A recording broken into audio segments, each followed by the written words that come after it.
મેદસ્વીતા ઘટાડવા માટે શરૂ કરવામાં આવેલ સ્વસ્થ ગુજરાત મેદસ્વીતા મુક્ત ગુજરાત અભિયાન અંગે આયુર્વેદિક તબીબે માહિતી આપી. શરીરમાં વધારે પડતા વજનને ઓછું કરવાથી શરીરને સ્વસ્થ રાખી શકાય છે. આ સાથોસાથ ઘણા બધા રોગો આવતા અટકાવી શકાય છે. હાલના સમયમાં જોઈએ તો લોકોનું બેઠાડું જીવન થઈ ગયું છે, જેના કારણે નાના બાળકોથી લઈને વૃદ્ધ સુધીમાં મેદસ્વીતા જોવા મળતી હોય છે. તેના માટે હાલ સરકાર દ્વારા એક અભિયાન પણ શરૂ કરવામાં આવ્યું છે, જેથી કરીને લોકો નિરોગી રહે, સ્વસ્થ રહી શકે. સ્વસ્થ ગુજરાત મેદસ્વીતા મુક્ત ગુજરાત અભિયાન શરૂ કરવામાં આવ્યું છે. તે અંગે આયુર્વેદિક તબીબે માહિતી આપી. ડોક્ટર શૈલેષ ચૌહાણ, સરકારી આયુર્વેદ દવાખાનું હડમતિયા આયુષ્માન આરોગ્ય કેન્દ્ર સાથે આયુર્વેદ તબીબ તરીકે ફરજ બજાવું છું.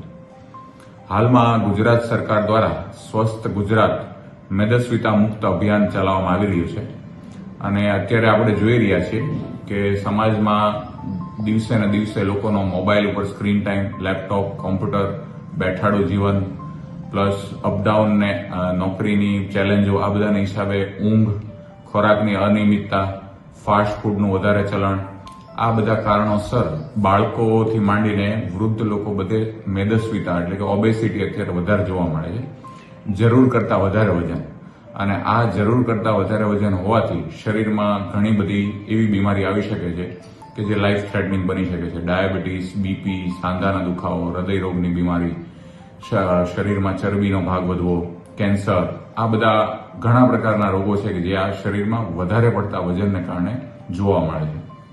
તો આ ગુજરાત સરકારનું જે આ મેદસ્વીતા અભિયાન જે છે, મેદસ્વીતા મુક્ત અભિયાન, એ માટે આયુર્વેદમાં પણ કીધેલું છે, એક વર્ણન કરેલું છે કે માણસનું શરીર મીન્સ કે કાશ્યમેવ વરમહિ સ્થોલ્યાત, એટલે કે જે સ્થૂળ વ્યક્તિ હોય એની કરતા પતલા શરીર વાળો વ્યક્તિ હોય એ સ્વસ્થ વધારે રહી શકતો હોય છે અને એની સારવાર કરવામાં પણ ઘણી બધી સરળતા રહેતી હોય છે.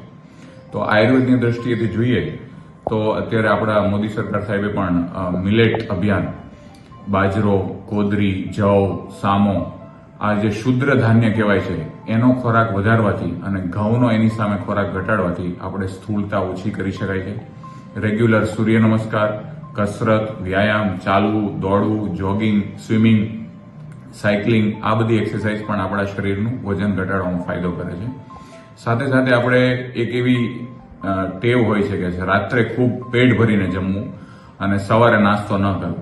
તો આ આદતમાં એક ફેરફાર કરીને સવારે નાસ્તો વ્યવસ્થિત કરવો જોઈએ, બપોરે જમવું જોઈએ અને સાંજે હલકો ખોરાક, એ પૌવા છે, સામો છે, કોદરી છે, મગનું પાણી છે, ફ્રૂટ છે, દૂધ છે, આવો ખોરાક લેવો અને આપણી લાઈફસ્ટાઈલ, એક્ટિવ લાઈફસ્ટાઈલ રાખીએ તો આપણા શરીરનું વજન વધે નહીં અને સાથે ધીમે ધીમે વજન ઘટે અને જે ડાયાબિટીસ, બીપી જેવા જે ગંભીર રોગો છે એનાથી આપણે બચી શકીએ છીએ અને આપણે આપણી જીવનશૈલીને વધારે એક્ટિવ કરી શકીએ છીએ.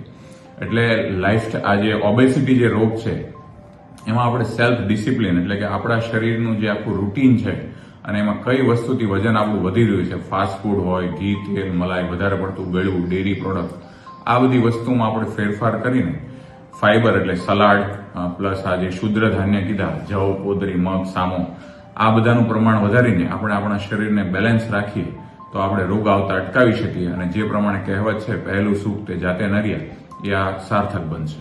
નમસ્તે.